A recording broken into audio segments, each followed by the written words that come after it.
உங்க பையனோட ஜாதகம் ரொம்ப ஏடாகுடமா இருக்கு.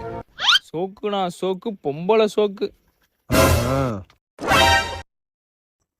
அம்மா நான் பேசக்கூட மாட்டேம்மா. குடினா குடி, மொடா குடி. அம்மா நான் குடிக்கலாம் மாட்டேம்மா. 32 வயசை தாண்டி பெண்கள் பழக்கமும் உண்டு. பெண்கள்னு ஏன் சொல்றீங்க? ஆன்ட்டின்னு சொல்லுங்க. மா நான் கேர்ள்ஸ் கூட பேச மாட்டேன். பேசிருப்படா. பேசினது கூட இல்லப்பா. மேல சொல்லுங்க சார். இந்த ஜாதகப்படி தம்பிக்கு கல்யாணம் ஆகி 22 வயசுல ஒரு குழந்தை இருக்கணுமே. குழந்தை வேறையா? அப்பா எனக்கே 22 வயசு தான்ப்பா ஆகுது. இருக்குண்டா, உனக்கு இருக்கும். என்ன சாமி? சுவாமி அந்த ஜாதகத்தை கொஞ்சம் கொடுங்க சுவாமி. இது என் புருஷன் ஜாதகம்.